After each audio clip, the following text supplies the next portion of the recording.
I'm David Reed, and this is The Engine Room. Hello, and welcome to another Engine Room. Today I have a very special guest, Mike Loucaides. Welcome, Mike. G'day, David. G'day. All right. Where are you from? Where were you born? I was born in Sydney, Australia. Where are you? Explains the accent a little bit. Well, I was going to say, Multiple the accent probably accents. needs a little bit more explaining than just that. Yeah, it's a complex accent, but there's definitely the Australian comes out. You were born in Sydney. Born in Sydney. Small town. When my mother was an air stewardess and met my father in Australia. What? And then From? he was from Alexandria in Egypt. Oh, wow. And so My goodness. Long story how they both ended up in Australia, but the air stewardess is a part of that story. And then me and my next brother were born in Australia, and then they came back to the UK and lived in England. And then I had two more brothers. So and born in Australia, growing up in England. grew up in the UK, went to school in the UK. And Where in England? south of England, around Kent, if you know Okay. that, just Yeah. sort of east of London. Yeah. The garden cities of the Garden of England, they call There it, you which is where all the farming happens. Yeah. I don't know. Who knows? It's beautiful around there. Really? A lovely part of the world. Okay. Good place to grow up? Lovely. Actual hills. Actual fields where you can go get lost. That was back in the day when your mother would turf you out in the morning and the kids would just go running for the day. And you were in the countryside. Out in the countryside, and we'd be lost for the day, and Mum would come out, and you'd see the mothers all down the street coming out, calling for their kids, and they'd come in for dinner, and that was it. They'd see you from morning. They wouldn't see you from morning till night. So that grew up whole time growing up there? Grew up in the UK, and then after university, I met my wife in London. She was Australian, and then we went back to Australia. Lived in Brisbane at that point, and then that's where I joined NOV, and just got there as fast as you could. I raced to NOV. So I'm sure it was an NOV, but we'll get there in a minute. There's a little town just west of Brisbane called Ipswich, and really, and there's a. You weren't that far from Ipswich in Kent, so it's a different Ipswich. You did know that was different. And this one's actually, I was going to say it's more picturesque, not really. No. But beautiful part of Australia, Brisbane. I don't know how much time you spent there. Yeah. You got the touristy Gold Coast south, and you got the where all Australians go, Sunshine Coast north, and it's just stunning. But not a lot of time in Sydney. Very little. We were in Sydney, Sydney when I was a baby, and then down in Melbourne, and then they went back when we were relatively small. Yeah, so I was going to say you weren't. I mean, Brisbane compared to Sydney is a whole different experience. But no, I've not spent a lot of time in Sydney. I've got family down there, and I go and visit them from time to time. But Sydney's a bit like living in London. It's just this big city. It's prettier. It's got the harbour's beautiful, and the beaches are lovely, nice and so beaches, on. But living in the city itself is a little bit much. So. Yeah. So, and your mum was from the UK, or she was from? Yeah. So, as I say, my father was from Alexandria, and my mother was from Chiswick, so which is a small part of London. But not as cool a story. She. It's funny, at the time you don't really think about it, but now when I call her, she sounds like the Queen, it's very sort of old school English accent, so it's kind of That's great. Nice. Yeah, well, that's amazing. So then, you said you joined NOV. It wouldn't have been NOV. What did you join? National Oil. Was that National Oil? So that was in 1996, and I joined as the mud pump engineer. You were the one?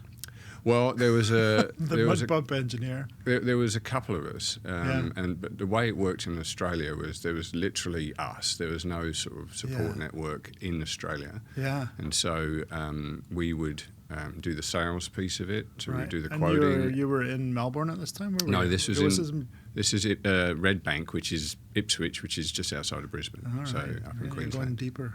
Yeah, and so we would do everything from the the rough design and the technical quotation, the sales piece of it, then the actual design, and then we'd order the parts, and then we'd build the pump set, including the control systems, and then we would. So if I give you a pump today, you think? It depends on what kind of pump. I know my way around centrifugals and positive displacement. Okay, all right. So it wasn't the big ones. Yeah, no, we had the big slurry pumps. You were doing that too? Yeah. That's positive displacement. So we had Okay. the big diaphragm pumps. Because in those days, the oil and gas industry was a little down in that part of the world. Yeah. So we were using those pumps for mine dewatering and slurry pumping, as really? well as the mud pumps on the rigs. And so I didn't get onto a rig until I'd been with the company for a couple of years. Most of my work was out in the mines, Really? and out right out in the bush. So you drive for 80, 100 miles down a dirt road, and then you get to your job site, kind of thing. Yeah. That's interesting.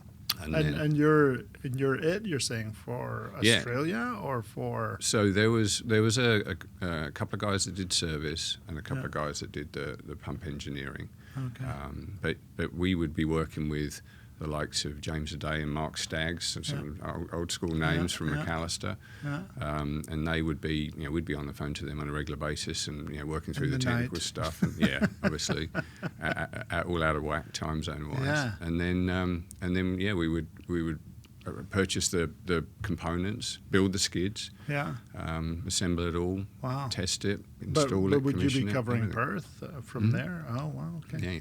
We did have another guy over in Perth that was kind of our mirror, but he was more on the install service side. We were doing all the sales and design stuff. Okay, but you were hired as an engineer. Mm-hmm. Okay. So and so that was the first 3-something years. Yeah. And then the country manager at the time was a guy called John Dwyer, and he asked me to take over our Perth office. Which was tough duty. Tough duty. Fremantle or Fremantle, which is basically paradise. Yes. And you left. And so somehow. So I moved from Brisbane over to Perth, where we had my oldest boy, and then I ran the facility there. Yeah. It was a very small facility. We had a warehouse and a rod pump shop, and we used to support the rod pump businesses up and down the coast of Australia and the islands just off the coast there. So again, tough duty. Yeah. And there were a few rigs working in that part of the world, so we'd be supporting them as well. But it was relatively quiet, but there was only a small team of us. So kind of a nice place to be. A lot of small at the beginning there, because you're kind of remote. I mean, Australia, we don't highly staff it on the pump side anyway. No, I mean we were, as I say, we were pretty much ourselves, and you learn to fend for yourself, and you learn to understand what the customer's business was. And probably it's a close market. I would have said the people are you close. knew everybody. Yeah. Very friendly, very laid back. I remember when my time it was. Yeah. It seemed like everyone was. It's Australia. I mean, people are that way anyway. But I think we were all. We appreciated what was around us for sure. We'd on the weekend we'd drive up the beach and you'd be an hour in Perth. We'd drive an hour up the road and get to a beach and be fishing on the beach. Me and one of the other lads from the company. And has a young feel. Perth. It has a even. I mean, it's not that young, but as a part of the world, it just feels like it's still a bit behind in the. You can get away from the it's like the older rush. California is the way really? I think of it. Yeah. They had a bit of, it had a really nice feel at some point, and it just really teamed up with people. And I enjoyed got it. intense, but A lot of Scottish people though.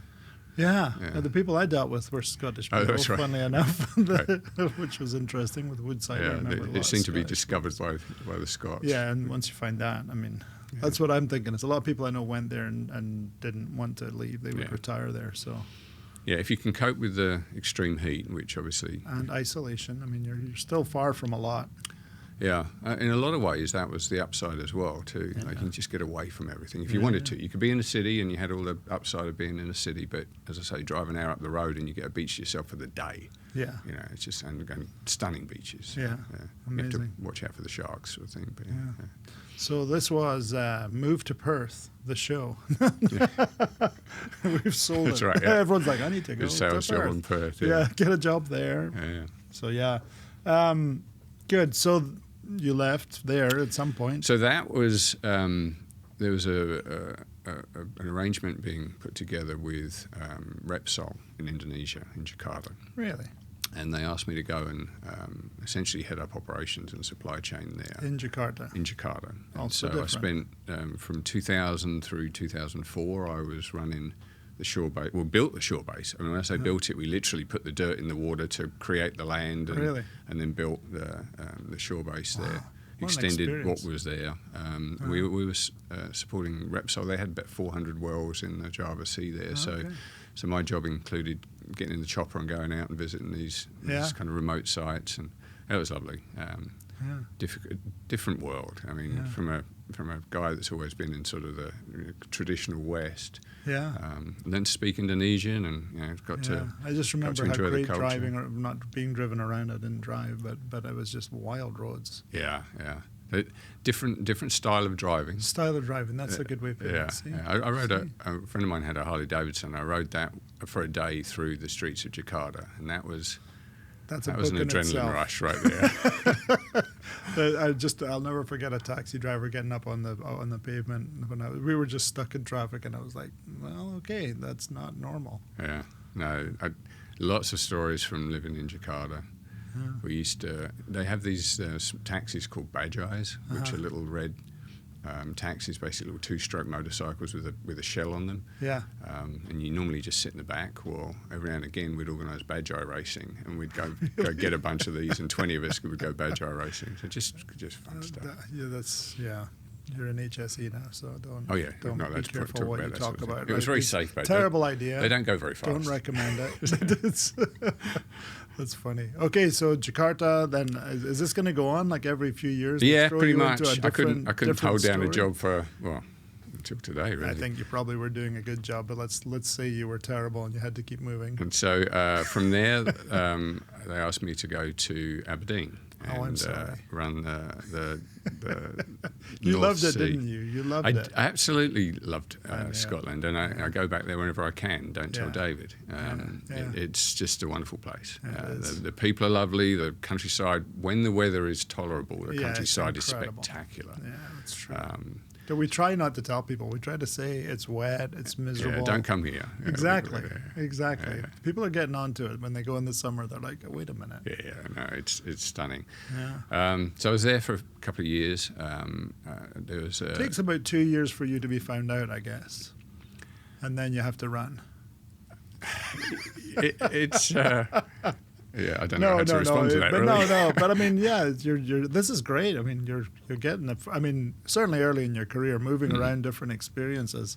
Aberdeen is not running, up to the beach, and I mean, you can go to the beach. There is a beach, but it's a pebble beach. It's not. In fact, funny story. No, there's a lovely beach. Come on now, beach. So my son was just a little boy at that time. He was about 3-4 years old, and he'd been going to the beach in Indonesia, which is Bali, which is an hour away and not very expensive to get there at all. And beautiful. And so when we get to Scotland, and we arrived in December, and I said, don't worry, I'll take you to the beach. And of course, in his head, a beach is tropical paradise.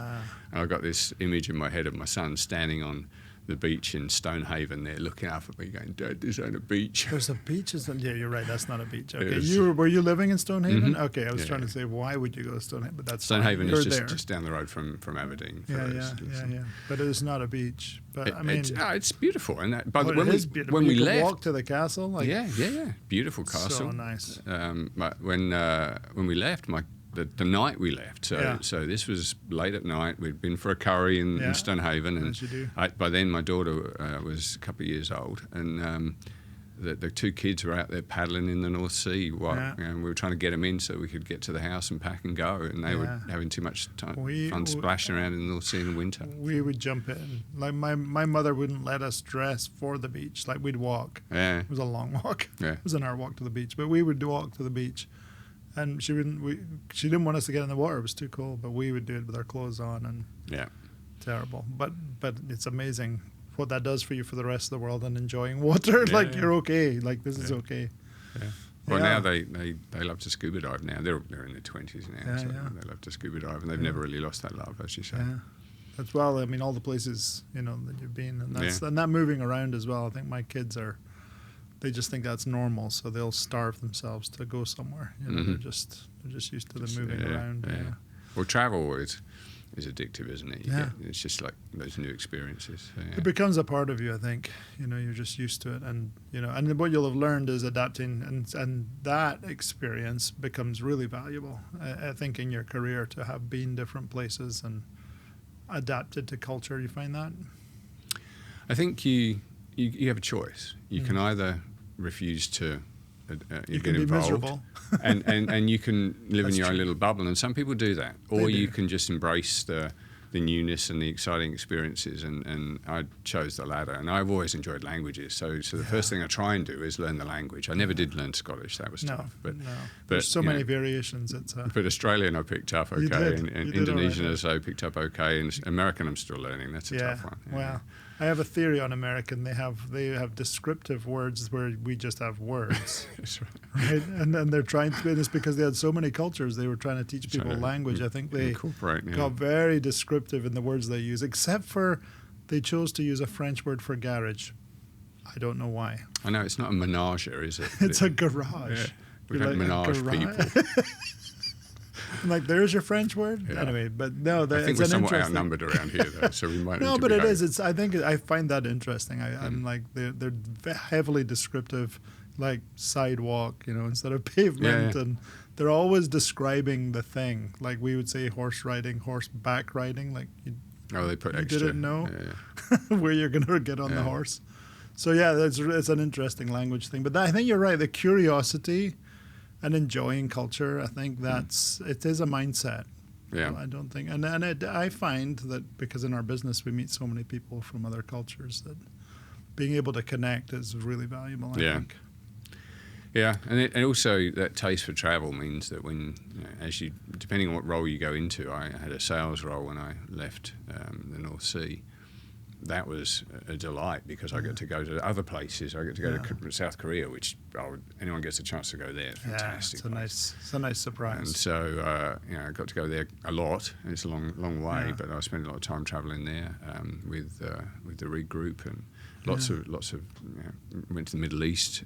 Spent time in Singapore. Lots of really fantastic places really, that you get to visit. You get good friendships and build relationships and learn the cultures. And I find that so useful, even here in Houston, because everyone ends up here at some point. And we have all these different cultures here. So I think it is. I think it's a good. I think even when I started, I would call the States. Didn't have any reference for the States, but I was always interested in what is that like, life, and you look at different people's lives. And you have a strange perception of America when you grow up outside of America. It's all the movies, isn't it? It is. And then sometimes when you come here and you're like, it is like that. It can be that. Driving down the highway can be like that for sure, Yeah, it's a fascinating thing. Yeah, so you, Aberdeen then to the U.S.? Yeah, so at this time I was with the distribution organisation, which used to be a part of NOV, as you recall. I think it spun off a decade or so ago. And then, so they brought me to the US to be the international sales manager, which never happened. But that was actually how I met you, because as part of the international sales role, they put me through the Purdue course, which is where you and I met. But then it never happened. I ended up being put in charge of supply chain. And so because I'd been doing supply chain and international logistics and so on up until that point, it was a more natural fit. So I ended up being switched into that pretty quickly, and then ran procurement and supply chain for that group for a few years, and then I went on from there. Went into rig from there, right? Went to rig in, I think it was 2011. And because of my engineering background and sort of I remember hands-on. when I met you in the sales world, I was like, you'd fit. Like I remember I think we were talking about Roughnecks, but your curiosity was like you were right in there, and I'm like, oh yeah, this is something you would enjoy. You said to me, if you recall, you said to me, you're a rig guy. Did I really say that? Because I remember thinking it. But you really were. I was like, oh yeah, you would really enjoy that part of the business. And to me, that was an alien place at the time. I mean, I'd been on rigs, but I'd only worked in the mud pump room. Right? So, but I mean, if you like mechanical things. the rest of the toys are just fascinating. I couldn't believe it when I came across it. I loved being on rigs and just seeing all this stuff. Yeah, but I thought it was some alien kind of world, because you and Carl Appleton would sit and riff on all of the control systems and the equipment and this, that, and the other, and I'd be sitting there going, I've got no idea what you're talking about. Bunch of acronyms. But I ended up, I started in Subsea Group, working with the Riser. Oh, really? Okay. So the Subsea Engineering Group there in Eldridge. Yeah. Great bunch of guys, by the way. Worked with Frank Springer extensively back in the day. And then ended up being working for the offshore group under Kevin Chapman, looking at product line. And so I had product line for offshore. And then eventually that morphed into a product line for all of rig. So I got to play with all of the equipment. Yeah, that was, I think my favorite role was because you could touch everything. Yeah, fantastic. They believed early that was not possible. It's too complicated. There's too much. And I was like, there's never too much. No, I mean, depending on how deep a dive, but understanding the equipment, understanding what the customers needed, spending a lot of time, listening and understanding. It's a business job. Product line is a business job. Matching needs to opportunities. So that was a lot of fun. And then this was sort of, I guess, 2012, 2013. I moved into the international sales role. Yeah. And so I worked very closely with the Norwegian sales team, and that's when I started going to South Korea. And that was in the big build cycle, or the end of the big build cycle. Times.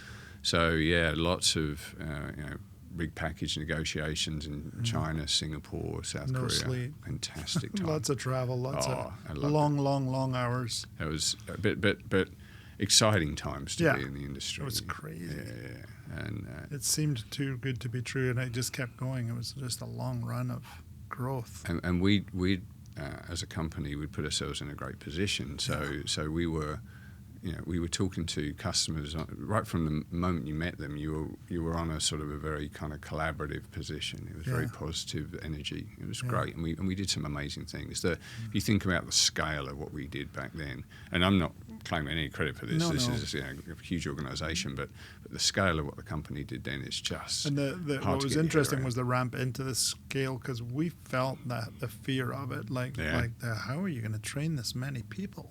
Because I remember in the Kevin Neville days, we charted it out and just went. That's how BAML happened at the time. That's interesting. We had to work out, how do we train? I mean, so many people are going to have to learn this really fast. Well, that's interesting. I was sitting in Aberdeen with a guy called Bob Nicholson, who ended up being in charge of aftermarket.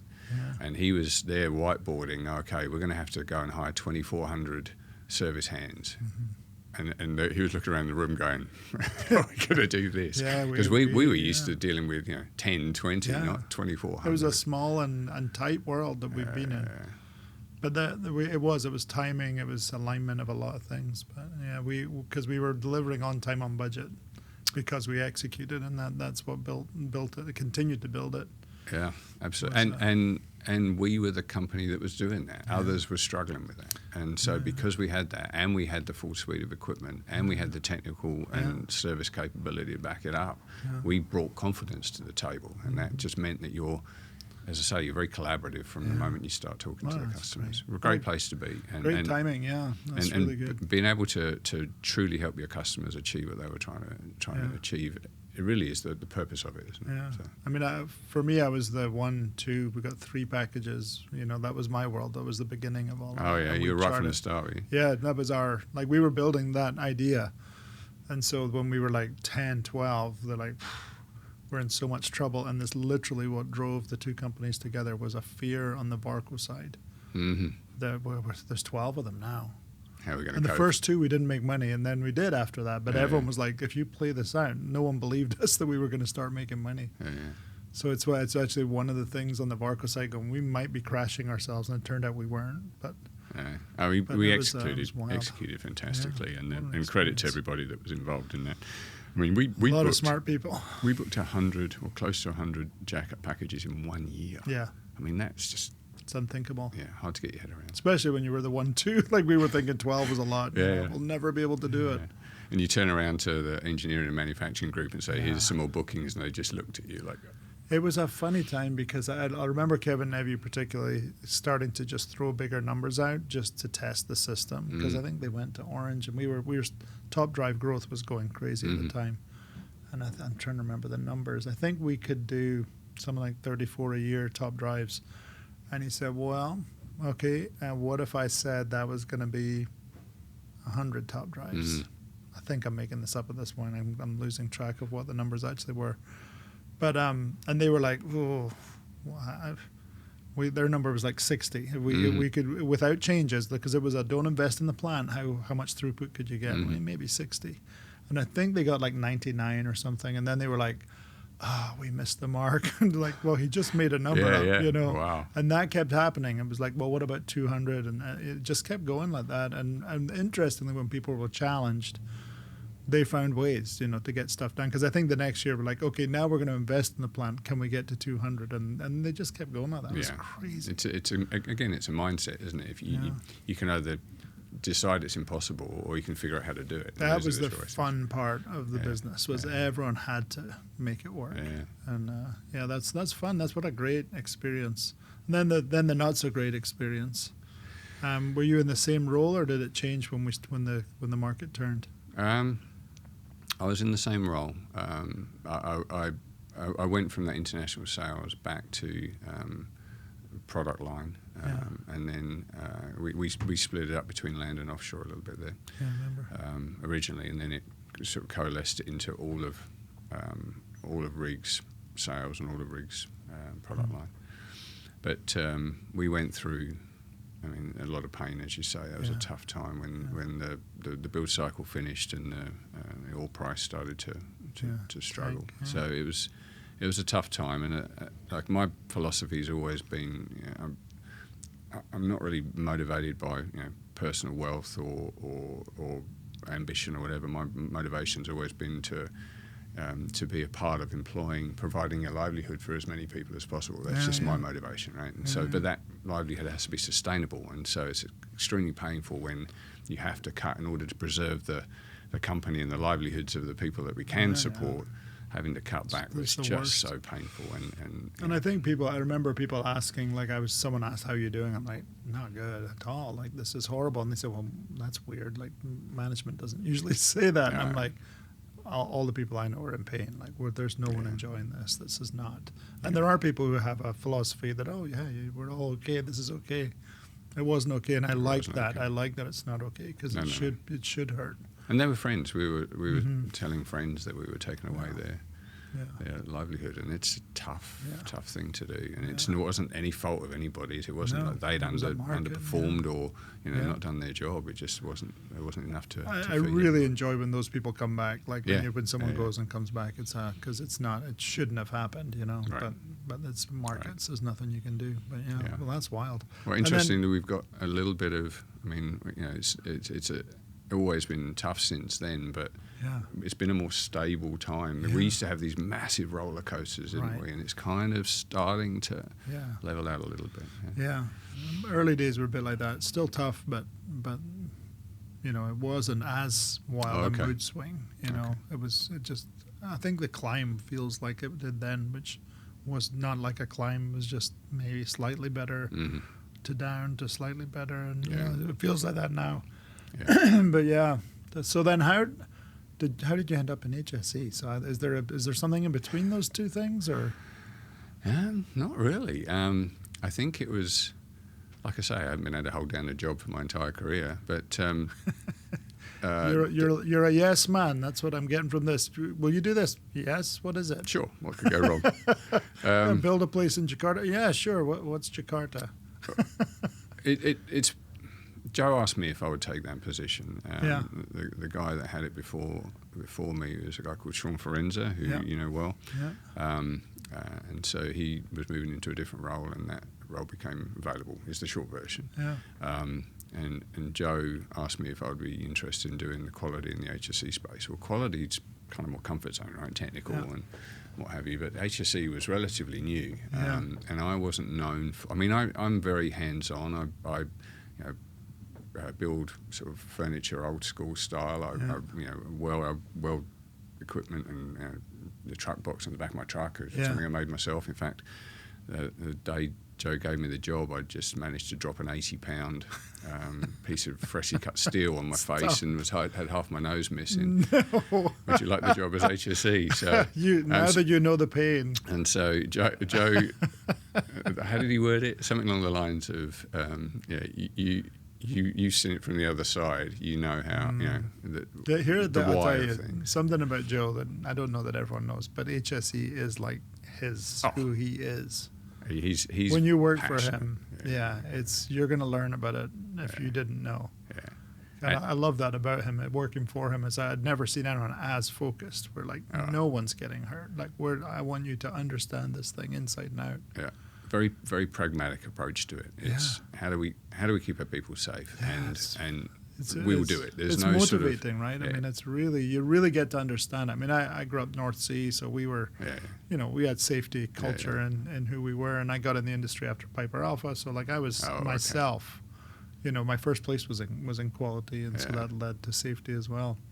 So but having someone like that to work for and made it like this is how you lead.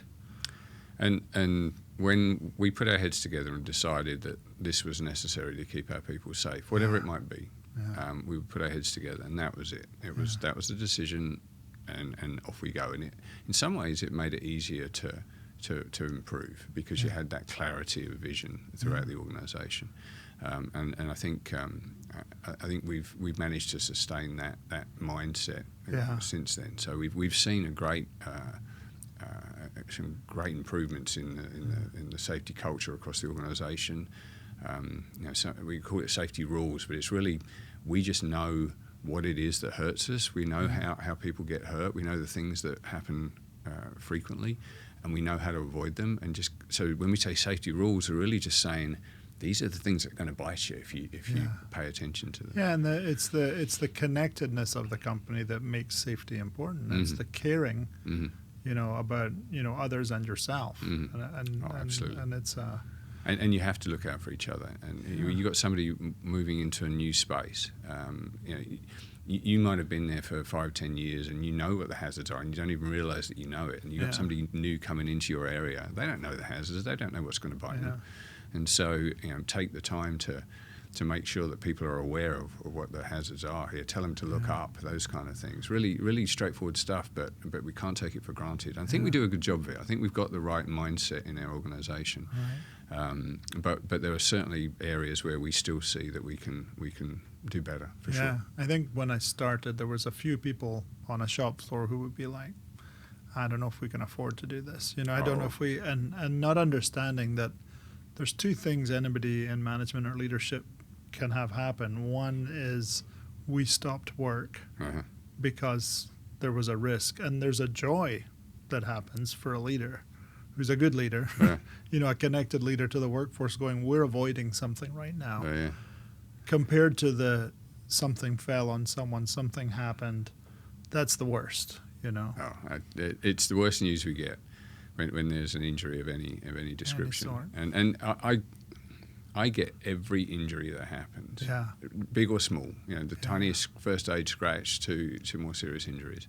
And so I see exactly what it is that causes the injuries. And when you're out there working in a manufacturing facility or a warehouse or a shore base or a rig, and you see lifting going on, and you see a lifting sling and it's rated to a ton or 5 tons or whatever, and you think, well, that thing is certified, so it's going to be fine. I see them break 2-3 times a week. Now they might be because they're damaged and you haven't seen it, more likely because it's over a sharp edge, but the thing is you can't trust that those things are going to be just fine, so don't go near it, don't put your hand on it, certainly don't be underneath it.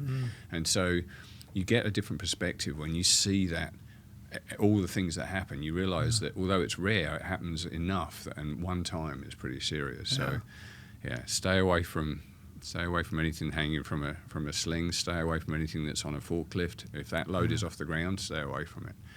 That's a common situation. But I do think that we have a lot of knowledge of how to keep our people safe, and if we can get that knowledge shared and people understand what they need to do to stay safe, I think we do a good job of it. But I think we can always do better, especially with new hires. And those more senior people in the facility managers, the supervisors, they are so important.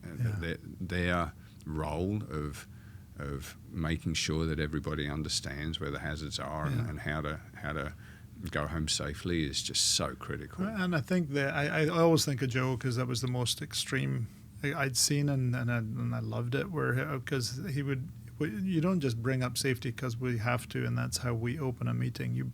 That connected to the importance of it and understanding the importance of it when you lead, and that's catchy. That lets people know that it's going to be okay. We're gonna create a safe environment, and you're serious about it. I've never seen the company, and I've been in safety 5 years now, I guess. Yeah. I've never seen the company hesitate to do the right thing when it comes to safety. We will shut down an entire facility. I've seen that, and I love when it happens. Yeah. Like I've seen it in shipyards where there's a complaint comes from a customer. Your guys will not go on the vessel. Yeah. And I'm like, great. Yeah, it's the right. There's a way to make it safe. Yeah. Take the time, get it right, do the job safely. It makes sense in all directions. So no, you should have the courage to say that this is not safe. And I've never seen a manager not back up somebody when that happens. That's right. I'll put this out there. If you ever have that situation, come talk to me and I'll get it sorted. Yeah. I'm comfortable that will never happen. You will get covered from on high. Absolutely. People. Absolutely. People care. Yeah. Our senior leadership sits and looks through the more serious near misses and so on that we see on a quarterly basis, and we go through and say, what else do we need to do to make sure that this company is safe? I think people would like to know that what happens in the leadership meeting, that it's not, no one has said you should do it this way, but we open with safety. Not because we're having a safety moment, but before the numbers are said, we talk about how we're doing. There's no point in rushing ahead and saying what a wonderful job you've done if you've hurt people along the way. That's right. That's not what we're here for. Very cool. Well, we are almost out of time. I think I'll give a last. You've had a varied career and journey. Any advice for people and how they approach growing a career? A couple of things. First of all, you need to understand what motivates you. Yeah. So if you're doing something because you've got, let's just take the most obvious case. If you're doing it just for money and you are chasing money, and I'm not saying that there's many people that are just motivated by that, but that isn't a sustainable motivation. Yeah. You need to find out what motivates you. In my case, just for example, I enjoy having an idea, having a thought about what could be, and then building that organisation or that piece of equipment or whatever, and just seeing it come to life. So taking those ideas in my head and seeing them come to life is very rewarding for me. And that may be the same for others, but there may be lots of other things that some people are rewarded by the camaraderie more than that, and so on. So it varies from person to person. You need to understand yourself a little bit, I think. The other thing that I would say that marks a difference between people that really kind of enjoy their careers and really grow is that curiosity that we were talking about, having that ability to just get involved and understand I might have a very specific job in front of me, but where does it fit in? Why am I doing what I'm doing? It helps you make better decisions. It helps you make decisions that are more relevant upstream and downstream of what you're doing, but it helps you feel a part of who we are. Understanding what's driving your customers, understanding what your suppliers' world, understanding what our manufacturing and our logistics, and just understanding. You don't have to be an expert in all that, but just understanding enough to understand their world and where you fit into it. It's very rewarding, and it opens up possibilities for you as well to really satisfy find the things that you enjoy. Yeah. So I would say those are the two that have made the most difference for me. Very cool. Well, Mike, thanks for coming. Hopefully we'll have you back sometime, and I know you don't want to do these things, but I think fine. It's good. It's the pointing a camera at me part that I get uncomfortable. But no, it's great to talk to you. I've known you a while, but we don't do this often enough. So. Yeah, cool. Thanks for coming. We'll see you next time.